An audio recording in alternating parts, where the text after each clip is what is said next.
할렐루야! 아멘. 옆에 있는 분들 축복하도록 하겠습니다. 뭐라고 축복하느냐 하면 정직과 스피드가 답입니다. 라고 옆에 있는 분 축복하도록 하겠습니다. 정직과 스피드가 답입니다. 예. 뭔 소린가 싶으셔가지고 여러분 지난 수요일날 제가 말씀을 드렸죠.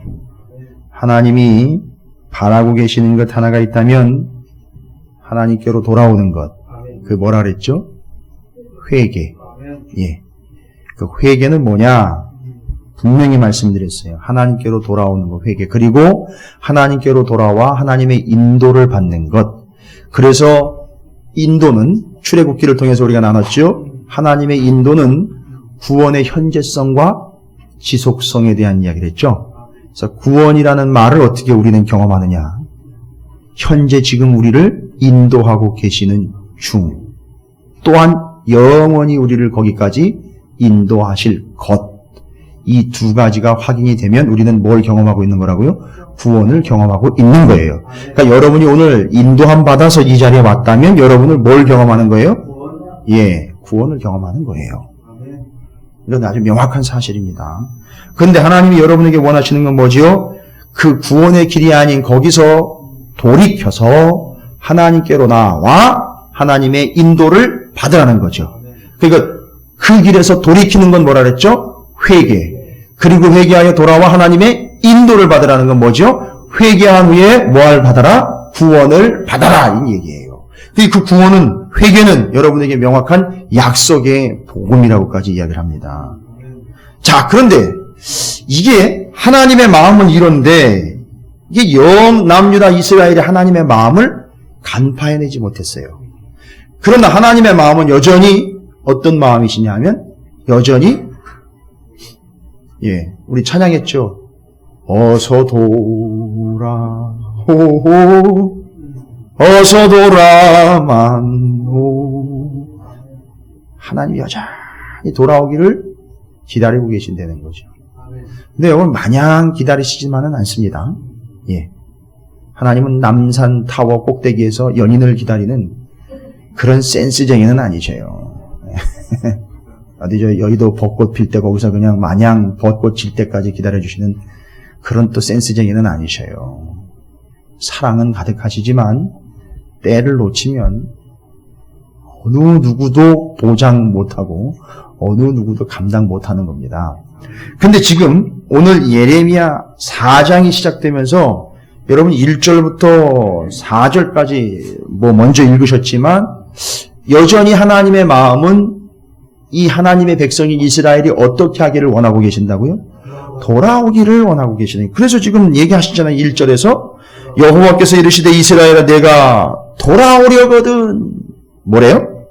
내게로 돌아오라. 제가 1절부터 막혀버렸어요. 왜냐하면 돌아오려거든. 어디로 돌아오래요? 내게로 돌아오래. 이게 지금 뭔 얘기인가? 아니 당연한 거 아니에요? 하나님께로 돌아가는 거 아니에요? 근데 이스라엘은 돌아갔는데 어디로 돌아갔죠? 엉뚱한 데로 돌아가기가 일쑤였다라는 거예요. 그러니까 내게로 돌아와야지 어디 다른 데로 돌아가고 있느냐 이거 지금 뭘 붙잡고 돌아가고 있느냐 이 얘기입니다 지금. 내게로 돌아와야지. 죄송합니다. 이거 춤바람 난 것도 아니고 어떤 무엇인가 하나님 외에 다른 걸 붙잡고 돌아가고 있다는 얘기예요 지금. 그거 아니에요. 나한테 돌아오는 게 하나님에게 돌아오는 게 그게 뭐라고요? 회개라는 거예요. 진짜 회개라는 거예요. 그러니까 하나님께로 돌아오라는 거죠. 내가 만일 나의 목전에서 가증한 것을 버리고 그냥 돌아오는 게 아니죠. 어떻게 하고 돌아와야 돼요? 버리고 돌아와야 돼요. 그러니까 쉽지 않은 겁니다. 왜 안 돌아오죠? 걸음걸이가 무거워서요? 체중이 늘어섭니까? 아니죠. 뭐를 못하니까 못 돌아오는 거예요? 버리지 않으니까 못 돌아오는 거예요. 내가 흔들리지 아니하며 또 흔들리니까 오면서 막 흔들려. 이게 가는 게 맞나?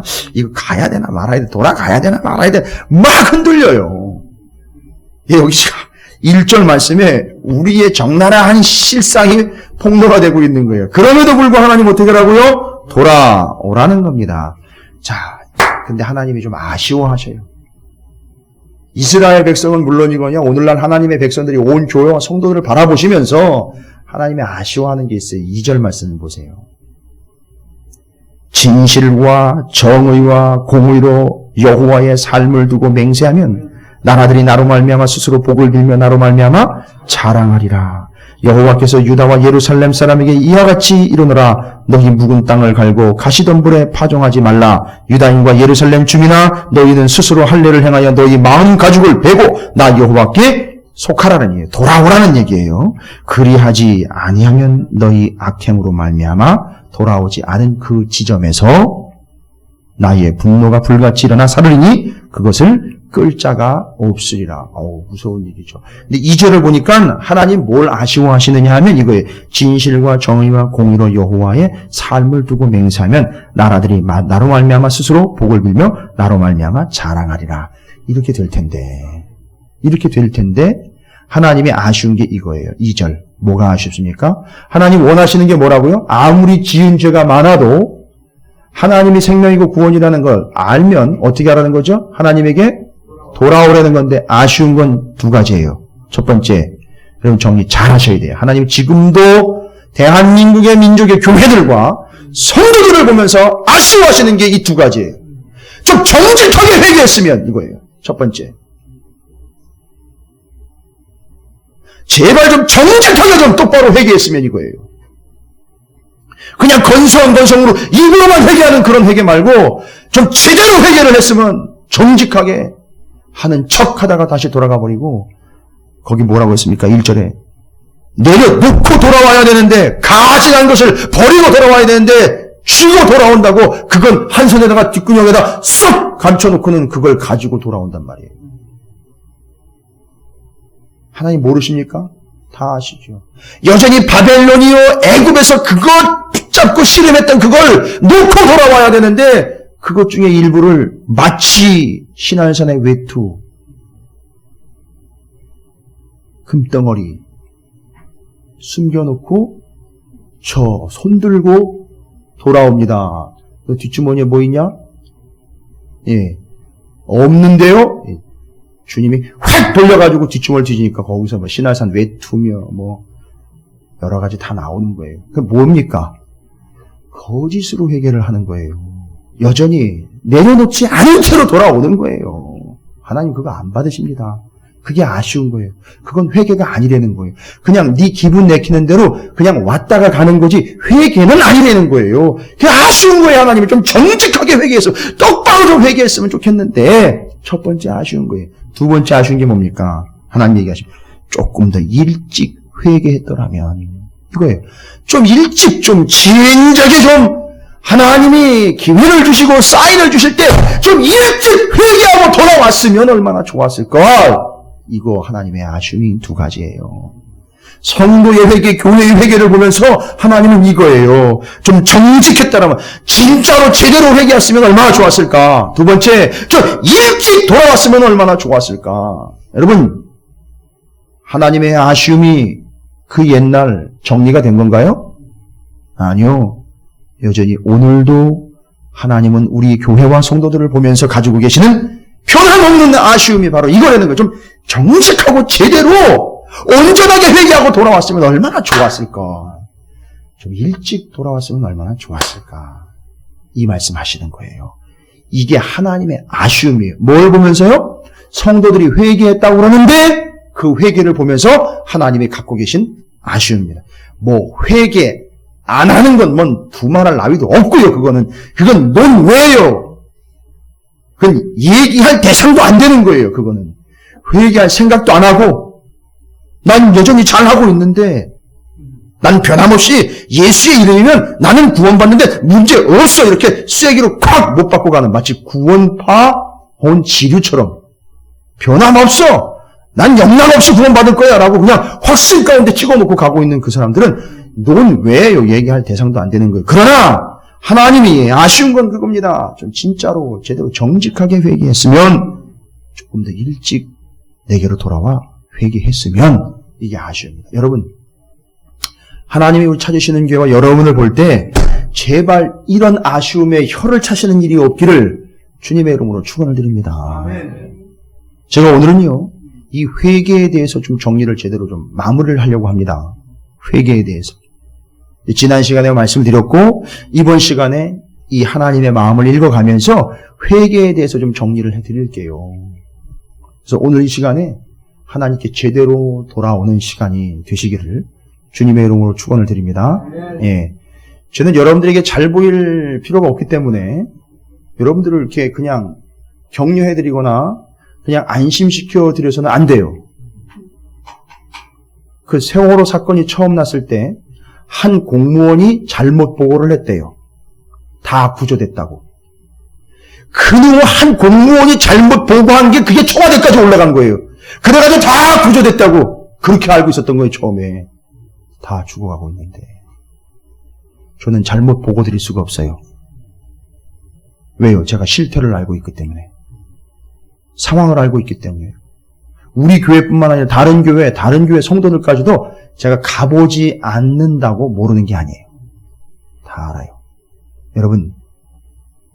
여러분이 하나님 앞에 기왕에 믿고 구원을 얻는 자가 되어 하나님께로 돌아온다면 때를 놓치지 마세요. 때를 주셨을 때 하나님이 아쉬워서 조금 더 일찍 왔으면, 조금 더 일찍 돌아왔다면 이런 아쉬움의 효를 차시지 않도록 여러분이 때를 잘 분별하시기 바랍니다. 그래서 뭐가 중요해요? 스피드가 중요한 거예요. 예. 아시면 빨리 돌아와야 돼요. 그게 아니라는 걸 안다면 빨리 돌아와야 돼요. 그 다음에 첫 번째 아까 얘기드렸죠? 정직했다면, 좀 더 정직했다면, 하나님 앞에 가짜로 회개하지 않고 진짜 정직하게 회개했다면, 뒷구멍으로 뭐 숨겨놓는 것처럼, 뒤가 뭔가 그리는 것처럼 그렇게 여전히 남겨놓고는 그냥 겉모습만, 신앙의 겉치장만 이렇게 주일이면 잘 참석하고 있고요. 또 제가 헌금 생활도 열심히 하고 있고요. 또 때리는 기도도 열심히 하고 있고요.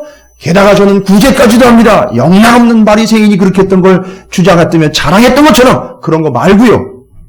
진짜로 정직하게 온전히 하나님 앞에 회개했으면이라는 그런 대상이 되지 않기를 주님의 이름으로 축원을 드립니다. 그럼 우리는 제대로 회개하고 있는가? 저한테 보고하실 필요 없어요. 오늘 스스로 여러분이 점검하십시오. 이 두 가지, 하나님이 아쉬워하시는 존재인지 하나님이 정말 기뻐 받으시는 존재가 되는지는 이 두 가지에 의해서 판가름 날 거예요. 그러나 이 밤에 여러분이 제대로 회개할 때 하나님 앞에 다 내려놓고 정직하게 진짜 하나님 앞에 온전히 다 내려놓고 정직한 회개예요. 하나님이 이제라도 왔으니 이제 늦지 않은, 바로 늦었다 생각할 그때, 하나님의 그때를 기다리신 그때 적절하게 회개한 타이밍에 돌아왔다라면 하나님이 오늘 여러분의 회개를 받으시고 여러분을 구원으로 인도해 주실 줄로 믿습니다. 예. 그런 좀 아쉬움의 대상이 안 됐으면 좋겠어요. 근데 이게 이스라엘이 바로 이게 아쉬운 거예요. 하나님이 이스라엘이 이걸 다 놓쳐버린 거예요. 그렇죠? 하나님에게 회개하면서 돌아오는 듯 했는데 이놈의 인간들이 하나님에게 돌아온 게 아니라 여전히 우상과 이방에게 돌아버린 거예요. 돌아오는 듯 하다가 뭔가 일이 좀 풀릴 것 같으니까 애굽한테 가가지고 손을 벌리는 거예요. 돌아가다가 이게 이상하다, 뭔가 일이 좀 되어가는 거야 하면서 아수르한테 손을 벌려버리는 거예요. 이게 뭡니까? 그걸 보고 하나님이 아쉬운 것 두 가지를 얘기하신 거예요. 여러분은 하나님의 아쉬움의 존재가 아니라 하나님의 기쁨이 되시길 바랍니다. 히브리서 11장 6절, 뭐가 없이는? 믿음이 없이는 하나님을 기쁘시게 할 수 없다 그랬어요. 할렐루야. 여러분은 바로 그런 의미에서 이 밤이 저녁에 하나님 앞에 제대로 돌아와 앉으신 줄로 믿습니다. 그런 의미를 알고 이 저녁에 여기 함께 하신 줄로 믿습니다. 옆에 있는 축복하도록 하겠습니다. 어떻게 이렇게 기가 막히게 타이밍을 맞추셨어요? 라고 축복하십시오.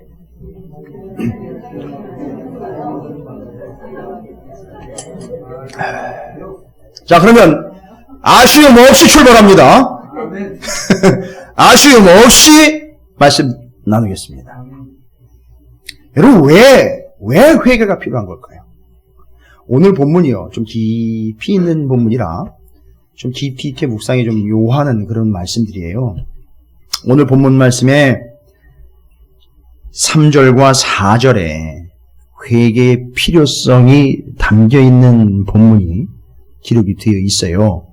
여러분, 그냥 단순하게만 생각해 보시오. 왜 회개가 필요한가? 왜 회개가 필요한가? 물론 이제 구원을 위해서죠. 돌아와서 하나님의 인도를 받기 위해서는 반드시 회개가 필요한 거예요. 그러니까 회개가 없이 인도함을 받는다? 이거 뭔가 문제가 있는 거죠. 아니 물론 지금 계속해서 인도를 받고 계신 분들이 그 와중에도 무조건 회개해야 된다는 개념은 아니에요. 여전히 제가 말씀드렸잖아요. 그 아쉬움 때문에 여러분은 회개해야 되는 거예요. 아쉽지 않도록 회개해야 된다는 겁니다. 그래서 인도를 받는 거예요. 자, 그러면 회개가 정말 우리에겐 필요한 거예요. 오히려 회개 복음이라고까지 이야기할 정도로요. 이 회개는. 여러분을 위한 겁니다. 하나님을 위한 게 아니에요. 하나님한테는 하등 영향력을 미치지 않습니다.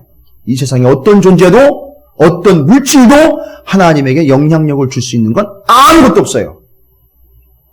그러나 하나님이 우리에게 기회를 주셨기에 회개라는 복음적 기회를 주신 거예요. 얼마나 감사합니까? 이 회개가 왜 필요한 거냐? 오늘 본문이 얘기합니다. 너무 질질 끌지 않고요. 바로 그냥 말씀드릴게요. 3절에 보니까 오늘 4장 3절에 뭐라고 기록되어 있느냐 하면 함께 읽어보겠습니다. 시작. 여호와께서 유다와 예루살렘 사람에게 이와 같이 이르노라. 너희 묵은 땅을 갈고 가시덤불에 파종하지 말라. 이 갑자기 뭔 비유를 하고 있습니까? 농사 짓는 농부 비유를 하고 있어요.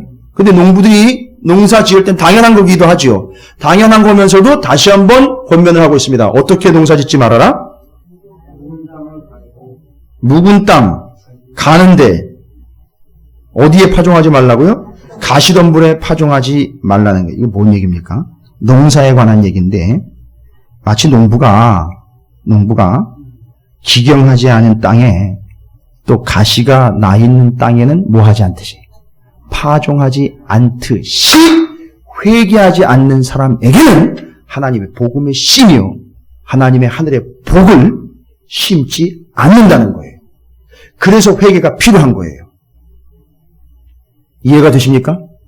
마치 농부가 기경하지 않은 땅이나 가시덤불이 우선한 땅에 씨앗을 뿌리지 않는 것처럼, 그러니까 회개하지 않는 영혼은 뭐에다 지금 비유하고 있는 거예요? 기경하지 않은 땅에 가시가 무성한 가시밭, 여기다 비유한 거예요. 그러니까 회개하지 않은 영혼은 갈지 않은 땅이요 가시만 무성한 밭이라는 거예요. 절대 농부는 거기다가 뭐 하지 않는다? 씨를 뿌리지 않는다. 그래서 하나님은 누구에게 절대 하늘의 복과 복음의 씨를 뿌리지 않는다? 회개하지 않는 자에게는 하늘의 복과 복음의 씨를 뿌리지 않기 때문에 회개가 필요한 거예요. 우리에게서. 확실히 접수해 놓치기 바랍니다. 그러니까 그 기경하지 않은 것이며 가시덤불이 다 뭐가 되는 거예요? 우리 죄예요. 우리의 문제들이에요. 여전히 티격태격하면서 얽혀있는 문제들입니다. 여전히 포기하지 않고 내려놓지 않고 하나님께로 돌아오는 그 문제들이에요. 여러분 심각하게 보셔야 돼요. 절대 하나님은 거기다 복음의 씨를 뿌리지 않아요. 절대 하나님 하늘의 복을 거기다 뿌려주지 않습니다. 내려주지 않아요.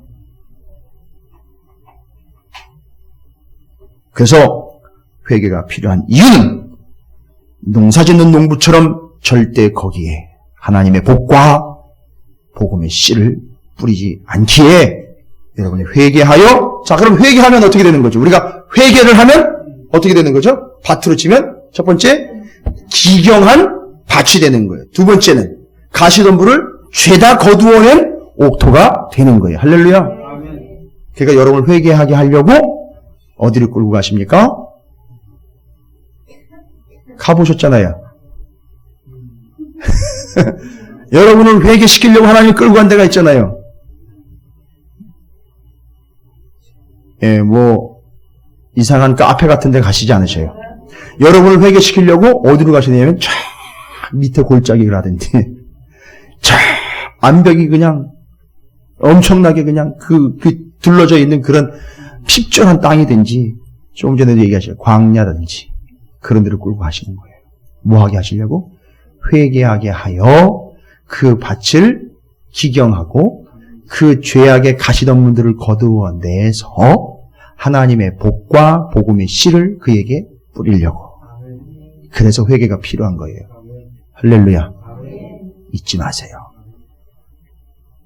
제가 감히 말씀을 드리는데 이 밤 이 저녁에 저한테는 하나님에게는 어떤지 모르겠는데 저한테는 아쉬움이 없게 말씀을 출발을 했어요. 그러나 여러분 하나님 앞에서는 겸손하게 서시기 바랍니다. 하나님 앞에서는 저조차도 자신만만하게 설 수 없을 것 같아요. 그러나 회개가 필요한 이유는 바로 그런 이유입니다. 첫 번째, 하늘의 복과 복음의 씨앗을 뿌리기 위한 밭이 되려면 회개가 반드시 필요합니다. 두 번째는 4절 말씀을 보니까 유다인과 예루살렘 주민아 너희는 스스로 할례를 행하여 너희 마음 가죽을 베고 나 여호와께 속하라. 그리하지 아니하면 이라고 나와 있는데, 자, 또 뭐와 비유를 하면서 이게 회개하고 안 하고를 이야기하느냐면, 회개한 것에 회개 안 한 것의 비유를 아까 농부의 비유로 들었죠. 밭과 농부. 근데 지금은 회개하고 안 하고를 뭐에다가 비유를 두고 있습니까? 할례를 받고 안 받고요. 여러분, 유대인들이 할례를 받았다는 얘기는 뭘 표시하는 거죠? 하나님과 그가 온전한 관계인데 무슨 관계요? 약속, 언약의 관계라는 거예요. 그걸 표시하는 게 뭐라고요? 육신이 받은 할례예요. 그런데 그 육신이 받은 할례를 보면 하나님과 내가 어떤 관계라는 거예요? 언약 관계라는 거예요. 절대 하나님 나를 버리지 않고 포기하지도 않고 나를 떠나지도 아니하시는 나의 하나님, 아브라함, 이삭, 야곱의 하나님이 나의 하나님이라는 걸 할례의 흔적을 보면서 날마다 확인하는 거예요. 여러분, 우리나라 어른들이니까 이제 이해하실 거예요. 유대인들이 그래서 할례를 난 지 8일 만에 받고 어렸을 때부터 지가 지 스스로 소변을 보게 될 때부터 늙어 죽을 때까지 이 남성들은 하루에도 몇 번씩 할례의 흔적을 확인하면서 소변을 볼 때마다 그렇지 나는 하나님과 언약의 백성이지 잊지 않게 되는 거예요. 그게 시스템과 장치였던 거예요. 단순한 그냥 수술이나 도구를 통한 증거가 개념이 아니라 날마다 남자라면 확인할 수밖에 없는 거, 그게 내가 하나님과 언약관계라는 할례예요. 그러니까 이 회개라는 건 뭘 이야기하는 겁니까? 바로 그것처럼 할례 받는 것처럼 하나님과 언약관계에 있다라는 걸 확인하는 할례처럼 이 회개를 통하여 나는 하나님의 구원받은 백성이라는 것을 확인할 수 있는 증거가 되는 게 이 회개예요. 이해가 되십니까? 그래서 필요한 거예요. 그래서 하나님의 구원받은 백성, 구원받을 백성이라는 징표가 바로 회개라는 거예요. 그러니까 지금 예수를 믿지 않는 사람들은 이 회개를 알까요, 모를까요? 몰라요. 회개할까요, 안 할까요? 안 해요. 전혀 감을 못 잡습니다. 그러나 여러분은 회개를 안 하면 불안하게 한데 어떻게 할까 이러다가 결국 회개를 해요. 그죠? 그게 바로 증거인 거예요. 이게 두 번째 필요성이에요. 첫 번째는 뭐라 했습니까? 농부의 비유를 들었잖아요. 하나님의 복과 복음의 씨앗이 뿌려지기 위해서는 회개가 필요한 거예요. 그 다음에요. 하나님의 백성이 하나님과 나와의 관계가 온전한 관계라는 걸 확인하기 위함 바로 회개가 필요한 거예요. 세 번째는요. 지금 명확한 사실이죠. 4절의 뒷부분에 너희의 악행으로 말미암아 나의 분노가 어떻게 일어나요? 불같이 일어나 사르리니 그것을 끌 자가 없느니라. 회개하지 않으면 어떻게 되는 거예요? 다 작살나는 겁니다. 다 태워버리시는 거예요. 그러니까 방법은 하나예요. 다 타기 전에 뭐 하면 돼요? 불 붙기 전에. 심판의 불이 붙기 전에 뭐 해야 돼요? 회개해야 돼요. 그래서 스피드가 중요해요. 결단과 스피드가 중요한 거예요. 그래서 자, 뭐 하기 않기 위해서요? 다 없어지지 않기 위하여. 이게 회개가 필요한 세 가지 이유입니다. 만약에 여러분이 회개하지 않는다면 이 세 가지의 반대 상황들이 연출이 될 거예요. 잊지 마십시오. 그냥 잘못한 것을 토해내는 것 정도를 회개라고 여기고 잘못한 걸 목록을 리스트를 적어가지고 하나님 앞에 다 올려놓으면 그게 해결되는 것처럼 그렇게 착각하시면 안 됩니다. 아쉬운 거예요, 하나님이. 그죠? 그런 아쉬움이 없도록 진정한 회개를 통하여 여러분에게 하늘의 복과 복음의 씨앗이 열매 맺는 옥토가 되시기를 주님의 이름으로 축원을 드립니다. 하나님과의 온전한 관계가 증명되기를 바랍니다. 또한 하나님의 심판을 면하는 자들이 되시기를 주님의 이름으로 축원을 드립니다. 이거예요. 그래서 회개의 필요성. 그래서 우리가 하나님 왜 회개를 통해 회개를 바라보면서 아쉬워하시는지 두 가지 이유를 살폈죠. 그 다음에 회개가 왜 필요한지 세 가지를 살폈죠. 예, 중요한 겁니다. 앞으로도 한 두 가지 더 항목별로 조사를 해야 돼요. 회개에 대해서. 오늘 말씀에 다 나와 있습니다. 그럼 여러분 언제 회개해야 됩니까? 언제 회개를 해야 되냐? 오늘 본문에 나와 있습니다. 언제 회개를 해야 되느냐? 여러분 11절을 한번 보시면은요. 11절에 죄송합니다. 5절 말씀입니다. 5절 말씀. 5절 말씀에 바로 이제 4절 뒤에 5절 말씀에 이렇게 기록되어 있죠. 너희는 유다에 뭐하며? 선포하며 예루살렘에 공포하여 이르기를 이 땅에서 나팔을 불라 하며 또 크게 외쳐 이르기를 너희는 모이라 우리가 견고한 성으로 들어가자 하고. 여러분 이게 5절을 보면 선포, 공포에 이어서 뭐가 이렇게 불리게 되죠? 나팔이 불리게 됩니다. 자, 선포, 공포, 나팔이에요. 이게 다 뭐죠? 선포, 공포, 나팔. 그렇죠. 알리는 거예요. 또 이건 또 보는 거이기도 하지만 주로 들리는 거죠. 그렇죠. 선포, 공포, 나팔. 자, 이겁니다. 선포되고 공포되고 나팔이 불려지거든. 즉시 뭐하라? 회개하라는 거예요. 그럼 여러분 보세요. 선포되고 공포되고 나팔처럼 불려지는 게 도대체 뭘까요? 선포되고 공포되는 게 뭐예요? 하나님의 말씀이에요. 여러분 제가 지금 하나님의 말씀을 뭐하고 있는지 아십니까? 설명하고 있는 것 같습니까?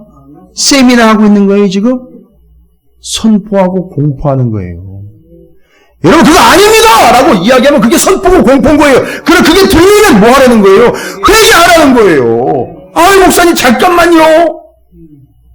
제가 지금 상황이 그런 상황이 아니라서 목사님 그 선포와 그 공포를 잠깐 유보를 해주시고 저랑 잠깐 시간 좀 합의를 본 다음에 적절한 때에 선포와 공포를 해주십시오. No. 그건 네 생각이고요. 지금은 선포해야 되고 공포해야 될 때요. 나팔 불면 끝납니다. 저 요한계시록 아시죠? 예. 인, 나팔, 대접심판 하시잖아요. 인, 떼어지고, 나팔, 불리고, 끝나는 거예요. 대접 쏟아지는 겁니다. 못 주워 담습니다. 이게 심판인 거예요. 그러니까 지금 뭘 얘기해? 선포와 공포는 뭘 얘기합니까? 여러분, 이게 길입니다. 여러분, 이게 하나님 말씀입니다. 여러분, 이게 하나님 뜻입니다. 여러분, 그건 아닙니다. 여러분, 그나마 죽습니다. 여러분, 그나마 멸망합니다. 여러분, 그건 죄악입니다. 회개하십시오라고 선포될 때 그냥 목사가 목소리 높여가지고 자기 의견, 자기 주장할 때 아니고요. 하나님 말씀이 선포, 공포될 때 나팔 불리기 전에 뭐 하라는 얘기예요? 회개하라는 거예요. 근데 이게 선포하고 공포해야 되고 나팔을 불어야 될 이 나팔수요 선포자요 공포자들이 선포하고 공포를 해야 되는데 안내방송을 하는 바람에 앉아있다가 다 죽는 거예요. 여러분 교회는 안내방송하는 데가 아니에요. 교회에서 선포가 되고 교회에서 공포가 되는 거예요. 그리고 그 교회가 세상을 향하여 선포하며 공포하며 나아가는 거예요. 그리고 그 끝에 나팔이 불려지게 되는 겁니다. 그때 회개해야 되는 거예요. 그 앉아가지고선 오늘 말씀 참 좋네. 어느 목사님이 비슷한 설교하는 것 같던데 여러분 아닙니다. 그런 개념 아니에요. 그런 개념은 전혀 아니에요. 선포와 공포요 나팔이 불려질 때 우리는 뭐 해야 됩니까? 그 말씀에 비춰진 내 전 존재를 낱낱이 하나님이 히브리서 나와 있죠? 마지막 때에 종말론적인 이야기를 하는 거예요. 하나님의 말씀은 나에선 검과 같아가지고 관절과 골수를 찔러 쪼개 나누기까지 한다 그랬어요. 아주 나중엔 다 해집어 놓는다는 거예요. 여러분 상상이 안 되시면 1층 가서 좀 보여달라 그러세요. 1층 가서 그거 해체 작업하는 거 한 번만 좀 보여달라 그러세요. 그 칼을 잘 다루는 그분들이요, 싹싹 뼈하고 살살이 막 갈아가면서 부위별로 싹싹 쪼개가지고 나눠가지고 띄워놓고 분리해놓을 거예요. 그걸 보시란 말이에요. 이건 기름이고, 이건 살이고, 이건 뼈고, 이렇게 다 나눠놓을 거예요. 그럼 하나님은 뭐라고요? 이건 기름이고, 이건 살이고, 이건 내장이고, 이렇게 마치 구약의 제사장들이 갈라가지고 나누어서 기름은 다 태워 올려버리고, 그렇죠. 죄에 상징하는 기름은 다 태워버려야 되는 거죠. 그리고 나머지 고기 덩어리는 어떻게 해야 돼요? 영문 밖으로 나아가 깨끗한 곳에서 태우는 곳에 가가지고 새하얀 채가 될 때까지 태우는 거예요. 근데 그 기름을 다 떼어내지 않은 채로 살아간다면 어떻게 된다 그랬어요? 그 기름은 다 떼어내가지고 죄악이니까 태워 올려버려야 되는데, 그렇게 태워 올려버리지 않고 내 속에 더러운 찌꺼기, 회개하지 않은 찌꺼기들이 기름이 디룩디룩 나와 있으면 어떻게 되는 거예요? 기름은 어떻게 된다 그랬어요? 기름은 떼어서 태우는 거라 그랬죠. 그런데 기름을 떼어서 태워내 버려야 되는데, 안 태워내버리고 내 안에 그냥 기름이 덕지덕지 남아있는 채로 살아가다가 어떻게 된다고요? 이 자체가 불에 던지는 거예요. 이 자체가 불에 던져진 채로 태워지는 거예요. 그게 지옥이에요. 이해가 되십니까? 이게 다 구약의 제사와 연결이 되는 거예요. 왜 지옥불에 던져지는지 아십니까? 기름을 태워서 죄악을 하나님께 올려드려야 되는데, 태워서 없애야 되는데, 이놈의 죄악을 여전히 가지고 있단 말이에요. 고깃덩어리 안에 내 삶에 기름이 디룩디룩 쪄있어요. 이 죄덩어리가. 그럼 나중에 종말 때는 어떻게 되는 겁니까? 기름이니까 그 기름은 태워야 되는 거예요. 근데 이걸 지금 바를 수는 없어요. 그 채로 그냥 지옥불에 넣는 거예요. 다 타버리는 거예요. 그러니까 빨리 기름은 떼어내 태워야 되는 거예요. 기름은 가지고 있는 게 아닙니다. 기름은 보관용이 아닙니다. 기름은 반드시 떼어내 태워야 되는 거예요. 그게 회개인 거예요. 하나님 앞에 회개예요. 자, 언제 회개해야 됩니까? 제가 이렇게 설명을 드릴 때 알아들으셨으면 그럴 때 회개하는 거예요. 아, 여전히 내가 기름덩어리로 죄악을 가지고 있으면 안 되는 거구나. 옛날 추억이라고 이야기하는 옛날 거 자꾸 옛날로 돌아가고, 하나님 믿기 전에 예수 그리스도를 진정으로 영접하고 인격적으로 만나기 전에 옛생활 그것들로 돌아가면 안 되는 거구나. 저 세상에 기름덩어리가 디룩디룩한데 거기 가가지고 내가 기름 묻혀가지고 나면 안 되는 거구나. 이럴 때 여러분 회개하시는 거예요. 묻었다면 말씀을 듣고 말씀을 받았을 때, 말씀이 선포되고 공포될 때 나팔 불기 전에 회개하라는 거예요. 이제 아셨죠? 언제 회개해야 되는지? 말씀을 들을 때에 여러분 회개하셔야 돼요. 혹시라도 말씀으로부터 조금이라도 어긋나 있다면 그때 회개하셔야 돼요. 두 번째, 언제 회개해야 됩니까? 13절에, 자, 여러분 11절 한번 보겠습니다. 11절에 보니까 바로 심판이 임하기 직전 상황을 묘사하고 있는 건데, 11절에. 자, 5절에 나팔 불 때라고 있죠. 선포, 공포, 나팔 불 때 회개해야 되는 거죠. 그 다음에 11절에 그때에, 때라고 얘기했죠. 그때 뭐 해야 된다? 회개해야 된다. 근데 그때는 언제나 백성과 예루살렘에 전할 자가 있어서 뜨거운 바람이 광야에 있는 헐벗은 산에서 내 딸 백성에게 불어온다 하리라. 이는 키진하기 위함도 아니요 정결하게 하려 함도 아니며, 목적은 뭐예요? 심판하려고 뭐가 온다는 거죠? 뜨거운 바람이 오는 거예요. 이거 어디서 오는 바람일까요? 유대 땅은 지중해 오른쪽으로 있지만 그 오른쪽으로 더 가면 저 바벨론이나 페르시아 땅 그 방향에서 중간에 큰 사막이 있어요. 그 사막에 얼마나 온도가 높으면 자연적으로 화재가 발생도 해요. 뜨거우니까. 거기서 그 뜨거운 바람이 어디로 불어오는 거예요? 이스라엘에게로 불어오니까 이놈의 뜨거운 바람이 어떻게 해버립니까? 다 삼켜버리는 거예요. 다 태워버리는 겁니다. 목이 바싹바싹 말라가지고 말라 죽는 거예요. 이게 심판인 거예요. 그러니까 절 보세요. 낌새가 이상해요. 느낌이 이상해요. 뭔가 뜨거운 바람이 막 오는 것 같아요. 근데 이게 좋은 바람은 어디서 불어오는 거냐면 바다에서 불어오는 바람이에요. 습기를 차고 선선하고 좋은 바람이 오는데 이게 이 바람이 아니에요. 어떤 바람이 와요? 이상하게 뜨끈뜨끈한 데다가 메말라 있는 바람이 옵니다.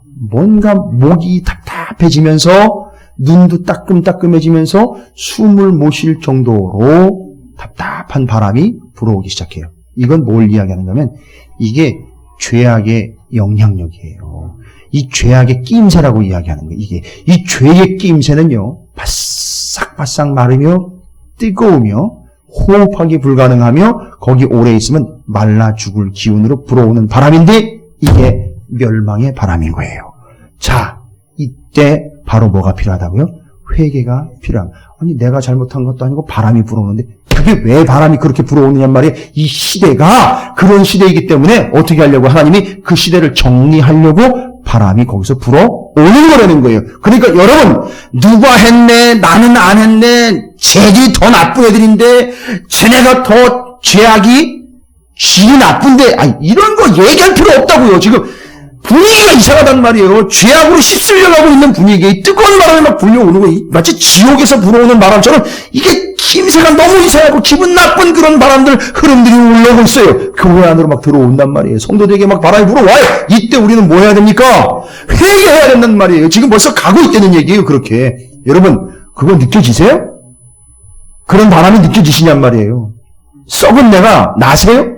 뜨거운 바람이 그 답답한 바람이 느껴지시냔 말이에요. 이때 그 발원지를 찾아 나갈 필요가 없다고요. 그게 딱 불어온다면 여러분 어떻게 해야 돼요? 화재가 저쪽에서 났다 그러면 포복을 하든지 담요에다 물을 적셔가지고 뒤집어 쓰든지 마스크로 입을 막든지 뭘 해야 될 거 아니에요. 바로 이때 우리가 해야 될 게 뭐냐면 하나님 앞에 회개해야 된다는 거예요. 지금 세상이 지금 죄악의 바람으로 뜨거운 바람이 불어오고 있는 거예요. 마치 지옥 밑에서부터 쫙 끌어가지고 올라오는 그런 바람처럼 답답하고 뜨거운 바람이 그 안에 있으면 죽어요, 여러분. 그러니까 그런 낌새가 보인다면 어떻게 해야 된다고요?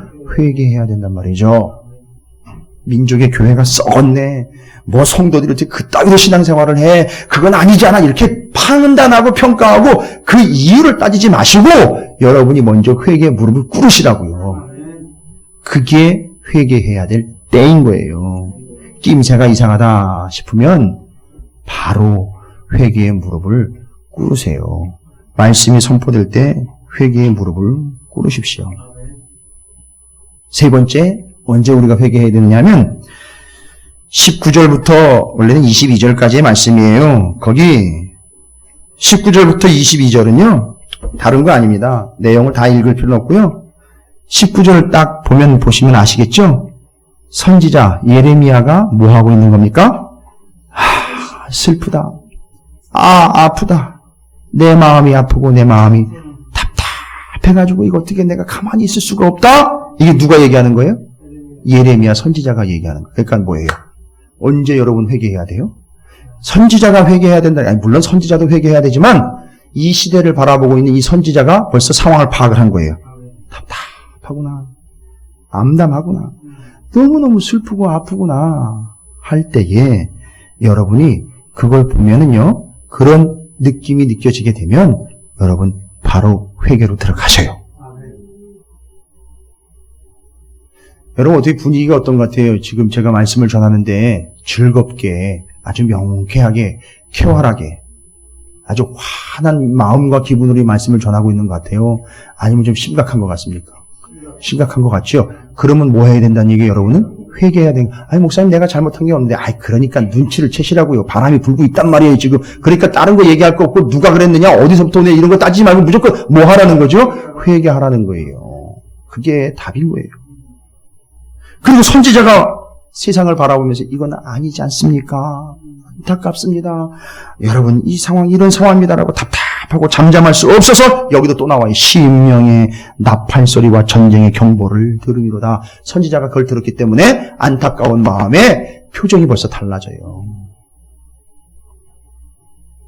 이건 선지자의 능력을 평가해주고 인정해주고 높여주는 개념이 아니라 선지자들이 지금 제대로 바라보고 있는 그 상황에서 상황이 이렇게 답답하고 문제가 있다는 걸 탄식으로 내뱉을 때에는 우리가 함께 회개해야 될 때라는 거예요.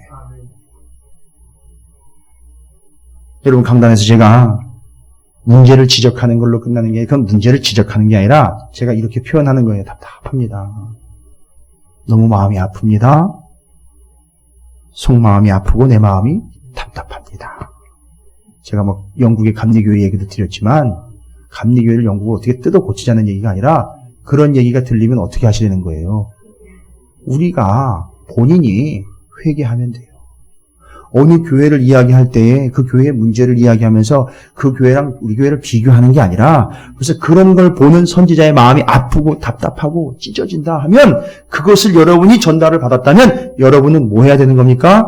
그 교회를 위해서 난도질을 하는 게 아니라 회개하며 함께 무릎을 꿇어야 되는 거예요. 제가 감리교회 얘기를 드리면 안타까운 마음과 답답한 마음으로 말씀을 드리면 그걸 평가하거나 재단하는 게 아니라 우리는 뭐 해야 된다는 거죠?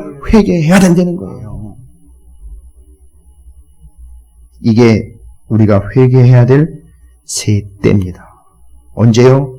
하나님의 말씀이 선포되고 공포되고 나팔이 불 때. 바로 회개해야 될 때입니다. 두 번째는요. 뭔가 심판의 기운이 뜨겁게 밀려올 때. 제가 보니까 교회마다 성도들에게 심판의 기운이 지금 약간 미적지근한 듯한데 불고 있는 것 같아요. 전부를 휩쓸어 갈 건 아니지만 분명히 그런 교회와 그런 성도들은 가만히 내버려 두지 않고 분명히 그들에게 뜨거운 바람이 임할 텐데 이렇게 불어오고 있어요. 그러니까 여러분 지금 우리는 그걸 판단하거나 평가하거나 벤치마킹을 해가지고 우리는 그렇게 되지 말아야지 이런 전략을 세울 때가 아니고 우리는 회개해야 될 때예요. 그럼 어떻게 됩니까? 사는 거예요. 사는 거라고요. 그게 지금 하나님의 인도를 받는 방법이에요. 게다가 선지자들의 탄식이 들려올 때 요즘에 잘못된 선지자들도 많지만요. 제대로 된 선지자들의 일관된 소리가 이 소리, 탄식 소리. 하나님 어찌합니까? 이 일을 어찌 해야 되는가? 어떻게 해야 된단 말인가? 라고 탄식이 들려오고 있어요. 이때 우리는 문제를 연구하고 점검하는 게 아니라 우린 점검원이 아니에요. 우리는 그것을 들으면 회개의 무릎을 꿇어야 됩니다. 그런데 제가 얘기 드렸어요. 하나님이 회개에 대해서 아쉬워하는 부분이 있고요. 왜 회개가 필요한지에 대해서도 말씀드렸어요. 언제 회개해야 되느냐 분명히 말씀드렸어요. 까먹으시면 걱정하지 마세요. 녹화가 다 돼 있으니까 녹음이 다 돼. 또 듣고 또 들어서 이 회개만큼은 정확하게 정리하고 넘어가세요. 직장생활 할 때 내일 토요일이니까 혹시 쉬는 분들은 오전에 한번 듣고 오후에 또 한번 들으시고 회개를 정리를 하세요. 정확하게 정리해가지고 놓치는 일이 없도록 여러분이 좀 다부지게 제가 말씀을 선포하고 공포했으니까 좀 붙잡으십시오. 그런데 이렇게 했음에도 불구하고 회개하지 않는다면 뒤에 나와 있어요.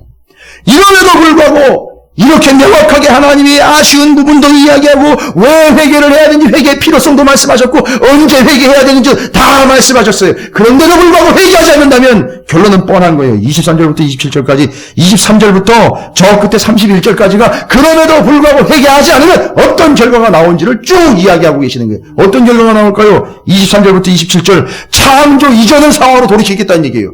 무시무시한 얘기예요. 창조 이전에는요 아무것도 없었던 때예요. 그때는 혼돈과 흑암만 있었던 때예요. 어떻게 하겠다? 그때로 돌려버리겠다. 원위치! 와, 그럼 무서운 겁니다. 원위치예요, 원위치. 옛날 창조 이전으로 돌려놓겠다는 거예요, 하나님. 23절부터 27절까지 나중에 천천히 읽어보세요. 그 얘기예요. 혼돈과 흑암, 아무것도 없었던 때, 아무것도 없는 상황으로 돌려놓겠다는 거예요. 뭐 하지 않으면? 내가 이렇게 예측했음에도 불구하고 회개하지 않으면 그때로 돌려놓겠다. 끝난다는 거예요. 모르죠. 그렇게 놓고 또 새 판을 짜실지도 모르죠. 하나님은. 심각한 겁니다. 그럼에도 불구하고 회개하지 않는다면 28절입니다. 뭡니까? 28절에 한 절 말씀이니까 이로 말미암아 땅이 슬퍼할 것이며 위에 하늘이 어두울 것이라. 이미 말하였으며 작정하였고 후회하지 아니하였은 즉 또한 거기서 돌이키지 아니하리라 하셨음이로다.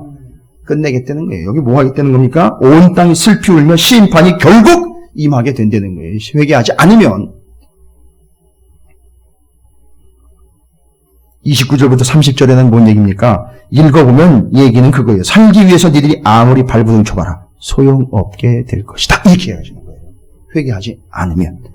살려고 발버둥 쳐봐야 못 산다 이거예요. 그러니까 살려고 발버둥 치는 게 아니라 뭐 하려고 발버둥 쳐야 돼요? 회개하기 위하여 발버둥 쳐야 되는 거예요. 이해가 되십니까? 복 받으려고 발버둥 치는 게 아니라 뭐 하려고 발버둥 쳐야 되는 겁니까? 회개하기 위하여 발버둥을 쳐야 되는 거예요. 그게 사는 방법이고 그게 복을 받는 방법이 되는 거예요. 기경된 땅, 그게 누구예요? 회개한 영혼. 가시덤불이 제거된 땅, 회개한 영혼, 거기에 씨가 뿌려지는 거예요. 복음의 씨, 하늘의 복의 씨가 거기 심겨지는 겁니다. 31절입니다. 그럼에도 불구하고 회개하지 않으면 고통으로 인하여 부르짖음이 어느 정도까지 이른다고요? 해산하는 여인의 소리와 같을 지경으로 다 죽겠다고 살려달라고 난리를 칠 거다. 이렇게 얘기하시는 거예요. 무서운 거예요, 지금 하나님이 그러나 여기까지 갈 때는 하나님이 얼마나 많은 기회를 주셨어요. 그렇죠? 우리 14절 보세요. 14절에 뭐라고 나와 있습니까? 예루살렘아, 내 마음의 악을 뭐예요? 씻어버리라. 뭐하라? 이거 뭐 하라는 거예요? 내 마음의 악을, 죄를 씻어버려라. 이거 뭐 하라는 거예요? 회개하라는 거예요. 그러면 구원을 얻으리라. 내 악한 생각이 내 속에 얼마나 오래 머물겠느냐. 아까 죄가 기름덩어리처럼 그냥 디룩디룩하게 끼어있으면 어떻게 되는 거예요? 지옥불에다 그냥 태워버리면 끝나는 거예요. 얼마나 오래 갈 것 같아? 이렇게 얘기하시는 거예요. 태워버리면 끝. 27절 보세요. 여호와께서 이와 같이 말씀하시길 이 온 땅이 황폐할 것이나 뭐래요? 내가 진멸하지는 아니할 것이며 온전하게 다 진멸하지 않을 거다라는 이야기하는 게 아니에요. 어떻게 할 경우에요? 회개할 경우에 그걸 위하여 남겨놓겠다는 얘기예요. 여기 어영부영 그냥 끼려고 생각하면 안 돼요. 뭐 하지 않은 채? 회개하지 않은 채. 여러분, 오늘 제가 하나님의 말씀을 여러분에게 선포하고 공포했습니다. 여러분이 제발 듣기로는 제가 뭐 빼어난 설교가는 아니에요. 그래서 저한테 설교 요구하지 말라 그랬죠? 설교를 잘해주시고 설교해 주십시오 요구하지 말라 그랬죠? 뭐를 요청하시라고 했어요 저한테? 말씀을 선포해달라고. 그걸 요청하시는, 목회자들한테는 그걸 요청하시는 거예요. 설교해달라고 그러면 다른 설교랑 자꾸 비교하면서 더 좋은 설교를 하려고 다른 짓을 한단 말이에요. 그 유혹을 못 뿌리쳐요. 그러니까 설교해달라고 부탁하지 마세요. 목사님들한테. 말씀을 제대로만 선포해 주십시오라고만 부탁하셔요. 그래야 그 말씀 있는 그대로 선포해서 들으면 선포, 공포, 나팔 듣고 어떻게 안 되는 거예요? 회개 안 되는 거예요. 아니 그렇게 되는 게 진짜 설교고 그게 진짜 말씀이죠. 듣고 좋네. 앉아가지고 어떤 분은 막 도구가 통했어요. 앉아가지고 목사님 설교만 딱 뜨면 저분은 5,000명 교회 담임 목사님이네. 이렇게 판단을 또 해내요. 저분은 한 500명쯤 되겠네. 이런 것까지 다 끄집어내더라고요. 얼마나 이게 발달이 됐는지.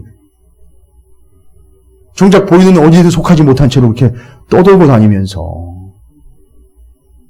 여러분, 오늘 저는 그렇게 빼어난 설교가는 아니지만 이 사명을 가지고 있었어요. 여러분에게 하나님의 말씀을 선포와 공포와 나팔 소리로 들어 여러분이 여러분의 안에 있는 눈꽃만큼 손톱만큼의 하나님의 아쉬움이 있다면 그거 이 밤에 다 제거하고 하나님이 여러분에게 필요로 한 회개를 명확하게 말씀하신 그것들을 이루셔서 하나님의 심판의 대상이 아니라 구원의 대상이 되시기를 주님의 이름으로 축원을 드립니다.